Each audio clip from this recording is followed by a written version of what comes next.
Here's a fact. When life is meaningful, life is happier. But this is the surprising part. It may be easier than you think to find meaning in life.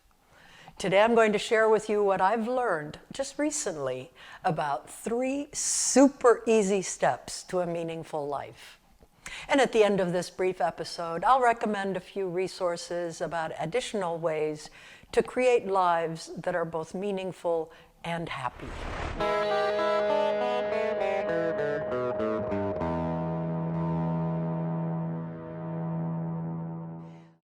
Hi, this is Marlena from Becoming Who We Truly Are. If you're searching to better understand and to become the truest version of yourself, you've come to the right place.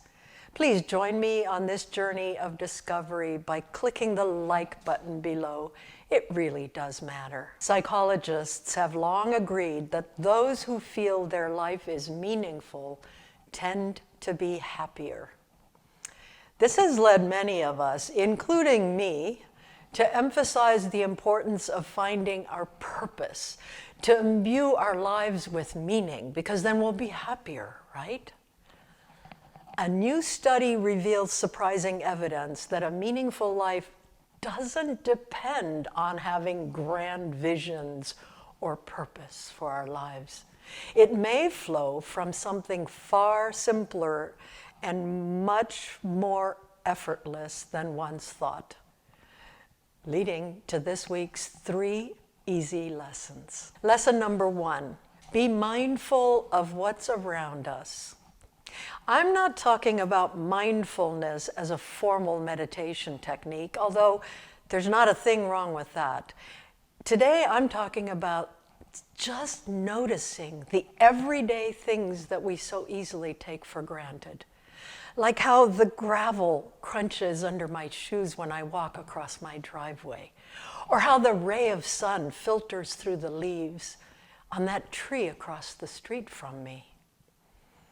In a series of recent studies of more than 3,000 people, researchers recently reported in the Scientific American that this kind of just slowing down and noticing is significantly related to our overall sense of meaningfulness.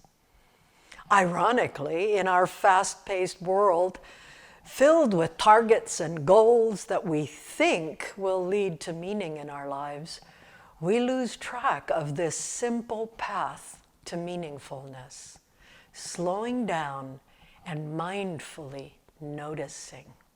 The second lesson that we can learn from this recent study is to let go enough to allow life to surprise us. That's a tough one for Ed and me. We love to plan. It feels safer that way somehow, like we can control things in our lives. This focus on future outcomes makes it all too easy for us to miss what's happening right here, right now, in the present moment, and what may surprise us. It's only when we let go of all of that planning enough to let life bring us surprises that we can fully embrace the significance in our everyday lives. And finally, lesson number 3 is about remembering that the little stuff is vital.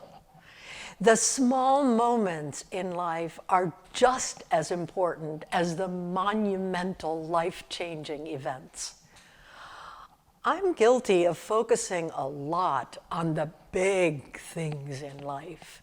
You know, the kinds of things that got me going in my career, finding a life partner, all these big, important things. Of course, we do want to notice and we want to celebrate these major events in our lives, but not at the expense of all of the good little stuff, those seemingly insignificant all the time in our lives. The touch of Ed's hand on my arm, the sound of a train that's 5 miles away from here.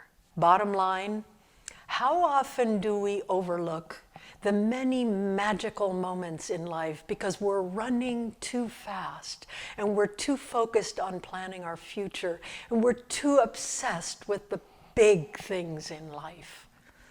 Let's stop And let's let go enough to be surprised and in awe and in wonder of life's beautiful little things all around us. Turns out, this simple practice is just as powerful as a sense of overarching purpose or meaning in making our lives feel meaningful and happy. To learn more about ways to create a meaningful life, check out the following resources. First, a TED presentation by Katrina Blom. You don't find happiness, you create it. And second, my October 19, 2021 YouTube episode titled Quieting Your Mind. The web addresses of each of these are in the show notes below. And remember, we are together on this journey.